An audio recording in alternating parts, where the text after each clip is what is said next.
This is the Marketing Boss Podcast, where today's top marketing professionals reveal their best tips, tools, and strategies. And we all become better leaders because of it. And here's your host, video marketing expert, Parshell Houghton. Hey, you guys. Welcome back to another episode of the Marketing Boss Podcast. I'm Parshell. Thanks for being with me today. I'm super excited about our guest that's going to be on the show today. His name is Robert Murray.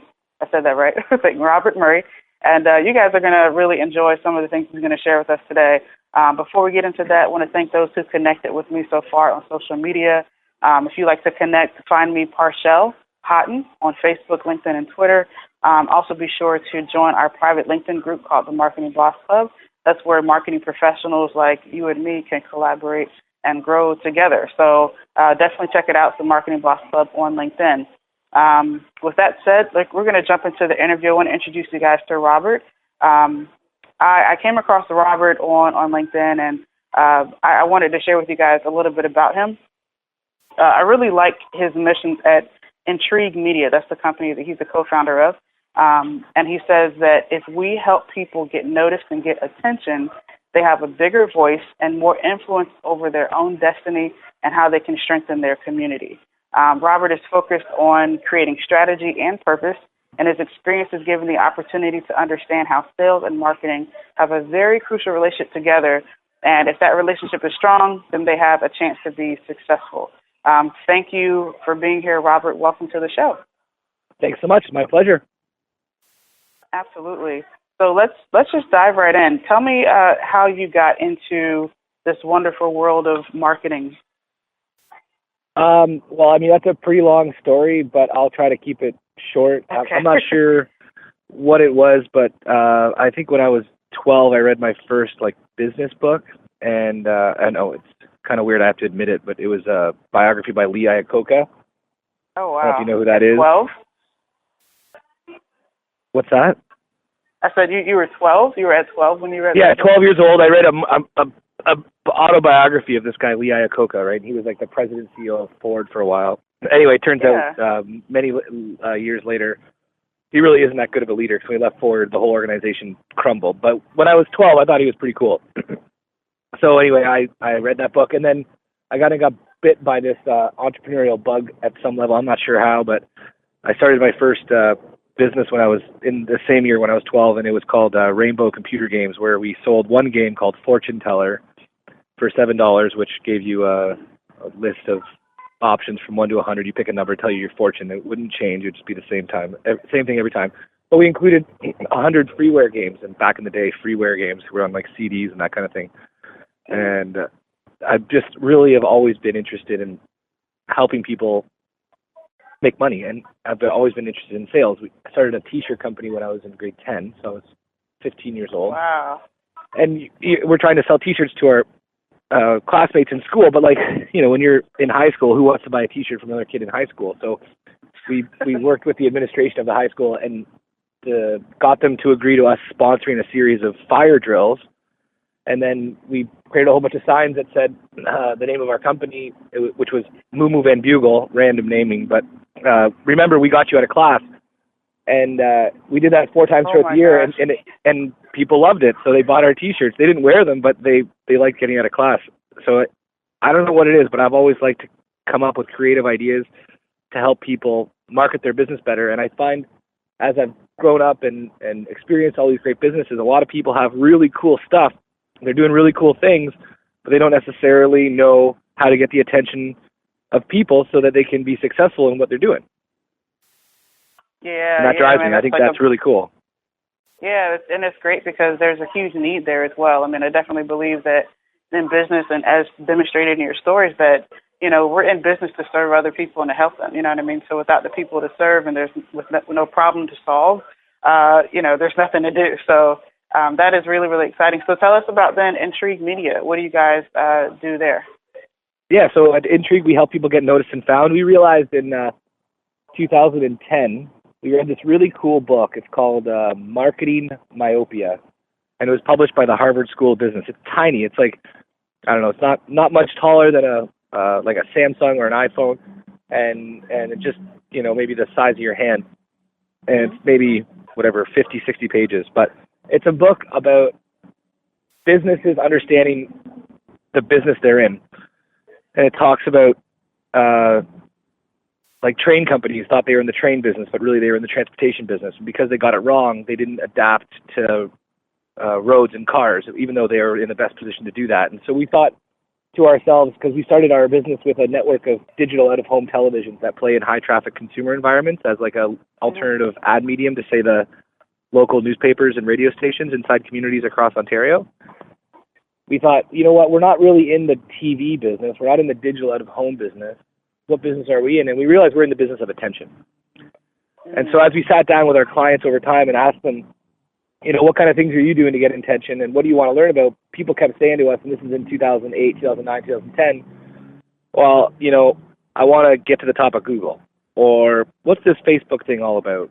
Or, you know, how do I make it so that people don't forget about me? And through the answers and feedback we were getting from all of our clients, we started realizing that online marketing was this like massive opportunity in front of us. So we started implementing website development, social media marketing, email marketing, online advertising, and content writing, content marketing for our clients. So now we're a digital marketing company, and we still have this core digital video advertising network within Ontario that's going across Canada and then into the States. And then we complement all that with digital marketing from website development, social media, email, and online advertising. That's really exciting, man. So in terms of the type of industries that you usually work with, what have you guys been able to help? Yeah, so that's a really cool question. You know, there's kind of two branches to the company. The first one's business to consumer, and the other one's business to business. I mean, it's kind of generalities, but sometimes we get with our board of advisors, we get hung up on this question because we found that we're actually looking for leaders inside organizations. We want to work with people who want to invest in their team and that have a great product, service, or business that people just don't know about yet. We've worked with people in the past that are trying to make a buck and they're cutting corners and they don't have the mentality of servicing their audience, servicing their clients and customers. And it doesn't work because like marketing dollars, you can throw money at a problem and you can get people to come try it for the first time. But if they're not happy and they don't come back or they tell people you suck, then it's all for nothing. So we don't work with those types of people. So when people ask us about industries, really we come back with, well, it's the type of leader we're looking for. And we're looking for people that have a successful business at some level, you know, meaning that they're delighting customers. They're really busy doing what they do really well. And they know they've got great ideas, but they have a hard time executing on those ideas. So they'll go to their team and say, let's try this. Let's try email marketing. Let's try sending it a monthly newsletter with great tips. And then they do one, and then they all get too busy and they can't do more. So we really just kind of plop ourselves in there to help empower those people so that they can do what they do really well and we can engage their marketplace. And that just kind of circles back to the purpose of our organization, which is empowering leaders and strengthening communities, because it kind of reinforces what you said at the beginning from my bio, is that we believe if we can help people have a bigger voice, they can have more influence, and they can strengthen their community by having a better opportunity to service more people. Absolutely. I mean, it's about, like you said, getting the attention of others. I mean, everyone has a message, everyone has a story or, you know, ways that they can help as organizations, as businesses. But without getting the attention of everybody to let them know that you can solve that problem, you know, you're kind of sitting around twiddling your thumbs. I mean, there's nothing to do. So I think that's awesome, and I absolutely love that, what you said. And I know that in particular with the direction for today's conversation, we're talking about authenticity, and that's something that I even hear is true in how you present this information, how you're excited about what you do. There's a level of authenticity that's there, and how to merge that with marketing in a world where, you know, as marketers, we promise things, or, you know, in a sense that we're coming to the table saying that, hey, we believe we can make this happen. So there is some type of risk in making that promise or that claim, but it's important that we're backing it up and that, you know, we're very clear and authentic in what we're presenting. And so definitely excited to hear your thoughts as it relates to how we can be authentic as marketers today. Awesome. What particular what made you think of that direction for today's conversation in terms of what you thought to share? So from my perspective, I think it's what's missing a lot in the marketplace. So Simon Sinek did a really cool piece on Leaders Eat Last. I don't know if you've had an opportunity to read that one or see some of the talks around it. Awesome book. Yeah. Yeah, so good, right? And it's there's also pieces in other bodies of work around influence, but there's a lot of people trying to manipulate consumers right now. So I mentioned just before we got onto the actual interview that, there's a lot of people using what's called an impending event close. So you need to buy by the end of the month or the price goes up. The price goes up on Monday close. And that's a manipulation. Or, we're going to do a 50% discount for the first 25 people that register. So they're trying to manipulate people to take action in a shorter time period by saying there's the first 25 people sign up get 50% off. Now, it's not the worst thing in the world if the first 25 people do actually get 50% off, but I've seen it happen time and time again where the 50th person is still getting 50% off because the manipulation was a lie. And there's way too much of that going on in the world today where people are being manipulated on purpose. And the thing is, most people are even conscious of it, but they don't even care. And if you look at a lot of big retailers, and you look at people trying to sell products through big retail environments or big retail chains, the retail chains tell them that 70% of the volume of their units, up to 70%, sometimes different depending on the retailer, is going to be sold when it goes on sale. So they price the whole thing around it going on sale. That's when they're going to sell it. That's the actual price. So, for the 80% of the year, it's actually overpriced. That's a manipulation. It's crazy. Yeah. So authenticity is something that we need to bring back to the marketplace and something that isn't easy to do, but I think it's what creates long-term, lasting organizations that can service a community for a really, really long time. And it's kind of a blessing and a curse at the same time. So at Intrigue, we've taken this route where we believe that marketing is 50% making a promise, 50% keeping a promise. Our sales organization, in terms of our team, are the ones that have to represent the promise we made in the marketplace and talk the talk and walk the walk. And then our operations and delivery team have to fulfill that promise. And it's all going to be led from the top down. So it's got to, everything rises and falls on leadership. So the whole idea is that if your marketing message is authentic to your team and your team is authentic to your marketing message and your leadership is living by example, the marketing message that you're trying to create in the marketplace with not only clients but with people inside your organization, you create authenticity. And a lot of times people believe that marketing and sales actually live in tension. Sometimes I've heard things like, those marketing people, they're all about brochures and posters. They don't know what it's like to get in front of a prospect and get a deal done. Sometimes I've heard things like marketing departments say, the sales team, they're always, discounting price and they don't understand why we need to do what we're doing, the way we're doing it. I've heard lots of crazy things about leadership and sales and marketing all being different schools of thought and disciplines. But really, from my perspective, they're all identical. Marketing need to understand the community you're servicing, what issues they have, and how you're going to help them. Sales is the exact same thing, but on a micro level, because you're going to do it one customer or one client at a time. So our whole philosophy in sales is prescription without diagnosis is malpractice. You need to understand, you got to diagnose the issue, and then you got to prescribe a solution. But you can't do that if you don't listen and ask questions. And so many times people go into a meeting and start presenting and pitching without understanding the issues that's in front of them. And leadership is the same thing. You need to understand your people. You need to understand what issues they have and what they're trying to accomplish, and then create an environment to help them flourish and succeed. And then it's your biggest job to ensure the right people are inside that environment to do that. So in actuality, marketing, sales, and leadership are all fundamentally based on the same principle of understanding people and how you're servicing them to build a strong community. And that's authenticity from my perspective. Yeah, I love it because it's coming from more of a holistic view of how all those pieces fit together. And I think as well, from the leadership perspective, that is something that is also very key to bring into this space because, again, like you said, right now we consider marketing just to be something that is in a lot of cases, from what we've seen, very manipulative.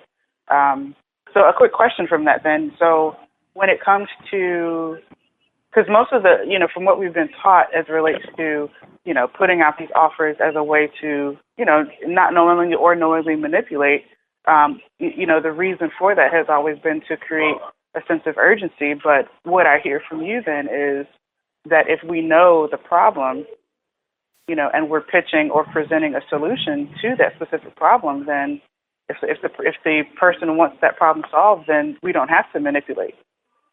Absolutely. And we've been doing it for 10 years. Like, we don't believe in discounting. We don't discount ourselves. We don't discount our clients.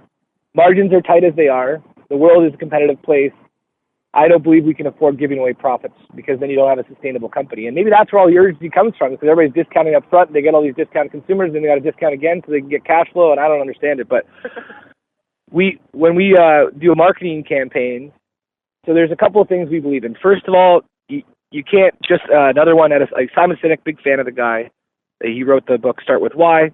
And one of the big takeaways from our organization for that book is you don't want to work with everybody that can buy your stuff. You want to work with people that believe what you believe. People don't buy what you do, they buy why you do it. Mm-hmm. So when we market our organization, Intrigue Media, to the business community around us, we talk about empowering leaders, strengthening community. We talk about our A clients, and we talk about tips and tricks on how to go marketing yourself. And we do that because that's how we recommend they market themselves. So, for example, we have this thing called an A client profile. We like working with awesome clients. So we think there's kind of A clients, there's B clients, and C clients. And now I know some people have A, B, C clients, but we talk about it like this. So C clients are complainers. They suck the energy out of your life and out of your company. They don't understand the value. They complain. They complain to their friends. They're no fun. They don't get it. And you have to break up with them from time to time. People talk about firing clients. We don't believe in firing clients, because anytime we had to do it, it's more like a breakup. Yeah. A clients are awesome clients. They get it. They value what you do. They love what you do. They tell people about you. When they see you, they smile. They come back again and again and again, and they're listening for what's next. Those are the people we want to work on. B clients are in between. They could go one or the other, and they're tough ones to read. But we really want to focus on our A clients, our awesome clients. So we've created this exercise we bring our clients through to understand who their A clients are. We start understanding, okay, like specifically who they've worked with, like by name, that they love working with, that loves working with them, and we start to describe those people demographically and psychographically. Then we also go into understanding the buying catalysts or situations that someone goes through in their life to then want to purchase a service or product that's related to either our business or our customer's business. Then we also talk about frequently asked questions. So odds are if someone's asking you a question at your business, they're probably asking other people, and more than likely they're Googling it too, and that creates great blog content and a content marketing strategy. Mm-hmm. So we tell all these people in our marketing campaigns, this is how you market yourself, and then we go ahead and then we use the buying situations to create marketing messages. So for example, one of the marketing messages we're using as an organization currently is a lot of people will go to a professional association conference. They'll get a lot of great ideas from speakers about how to use your website better, how to use social media better, how to use email marketing better, how to use Google better. And then they come back to their work and they get caught up in the whirlwind, and they can't get teeth put into what they thought and know is a great idea. So they usually call us to help execute on these great ideas and help frame them in a way that makes them digestible so they can actually start to take bite-sized chunks and turn it into systems over time. We use that type of message in radio, in social media, in print, in our video network, in our email marketing. And people will call us and be like, you know what, you guys nailed it. I just went to a conference. It was a month ago. I had all these great ideas. I haven't started one of them. I really do need some help. Yeah. Wow. Or so like when you guys engage, oh, sorry, go ahead. No, it's all good. I was just going to say, when you guys engage with your clients in that respect, what's the response that you're getting back from the clients in particular with the way that you arrange and coordinate to help them with their ideas and executing? Okay, so like when we work with our clients on the same type of ideas? Mm-hmm. So we again, authenticity, right? We market the idea that it's a marathon, not a sprint. We don't guarantee instant results. And we tell people that when they work with us, it's a minimum 12-month agreement, and they might not be happy after 6 months, but they have to stick with us. because more than likely the last month will be the best month. But we take the exact same approach. So we understand who their A clients are before we recommend anything. Now we get them to give us a bit of money up front so we can walk them through the exercise. And then based on their budget, what they're trying to accomplish, and who they're trying to engage and attract, we develop a customized solution with a whole bunch of different initiatives that we do for our clients, and we go back and present it to them. But we use this very similar framework, and we have a toolbox full of different ways to get noticed and found, from LinkedIn, Facebook, Instagram, Pinterest, Snapchat. We're still trying to figure out how to use that for our clients. We haven't figured it out yet, so we don't sell it to them yet. Email marketing, online advertising from Google, display ads, real-time bidding, Bing, Yahoo. And then we develop a campaign that we measure the crap out of. And we really focus on lead generation. So email contacts, inquiries through the website, and phone calls. And we track everything. Man, this is such great information, Robert. I mean, I think that, again, just the way that leadership is kind of integrated in your process, and how you're empowering and working with those leaders within these organizations, I think is, I don't know, I think it's really something that stands out, and it's something I can't say that I've heard a lot of in terms of how people approach working with their clients. So this is definitely something I think we can all, who are listening, including myself, can definitely learn from here. So I definitely want to be respectful of your time, and just want to wrap up with a couple of other things here. And just some fun things I like to ask. One thing is, what's your definition of marketing? If we were to look up the Robert Murray definition, how would you define marketing in your world? So, yeah, cool. So I got two answers. The first answer is, I kind of referenced it a little bit ago, but 50% of marketing is making a promise, and then 50% of marketing is delivering that promise. Now, within that answer, you kind of got to break down both those 50%. So making a promise to me is everything that can touch a potential client. So it could be your building, the way you invoice, the vocabulary you use in marketing messages, the way your team dresses, the way they interact in the community, the way people answer the phone, the way people greet people at the door. It all needs to line up and be an authentic representation of the experience of the organization that people are going to buy. People don't buy products and services. People buy experiences. Now, if you have a transactional type relationship, maybe it's just one thing people buy in a product and they're doing it for the lowest price, and that's fine, but that's not a business I want to be a part of. But marketing, from my perspective, half of it, making a promise, is everybody living out the same idea when it comes to any type of impression you're going to make with a client. Now, that's all under the assumption that you're servicing a problem and that you're helping solve a problem for people. That's just a baseline assumption that I don't really talk about much when I talk about marketing, because that's just a fundamental component of the whole thing. The other 50% of delivering the promise has to do with the first principle that I believe in hugely is doing what you say you're going to do when you say you're going to do it. And it sounds so simple, but when we survey our clients, and even the last customer satisfaction survey we did as a blitz was not even a year ago, just to get a baseline of where we are with client satisfaction. And the number one reason people keep working with us is because we do what we say we're going to do when we say we're going to do it. Mm-hmm. Which is just seems crazy to me. But the feedback we get from our clients is that people don't. People say they'll get a proposal to you Tuesday and then they get it to you Wednesday. People say they'll get you your ad campaign started on Friday, but they get it started on Monday. Mm-hmm. And that just degrades trust. And it's not authentic if you're not living out the promise you made. So the first principle of living out the promise you made is doing what you say you're going to do when you say you're going to do it. And then the other part of it is being true to your culture and creating a consistent experience for people when they decide to work with you. Now, for us, it's having fun, it's getting the job done, and it's results. So we make sure people, like when we invoice people for the first time, they get chocolate, because everybody hates invoices, but everybody loves chocolate. So we might as well make the invoice a bit nicer because here's some chocolate. Or like we believe in results. So every month people get a dashboard emailed to their inbox that shows the results that are associated to our work. Mm-hmm. So it's about being authentic to the promise you made. So we make promises to the marketplace about having fun, about getting the job done, doing what you say you're going to do when you say you're going to do it, and results. And then when they decide to give us money and work with us, they feel that promise about getting the job done, getting results, and having fun. Absolutely. Man, I love that. You guys have built something really amazing there. So as we wrap up, one last question then is, what do you see in the future of marketing? So if we were to fast forward maybe 5 years down the road or even 10 years, what do you see are going to be some of the, I guess, essentially trends or different things that are going to be coming about that you think will change how marketing is done, or do you think it will change? What's your perspective? Well, I think that's a big question, and it can be answered in a lot of different ways.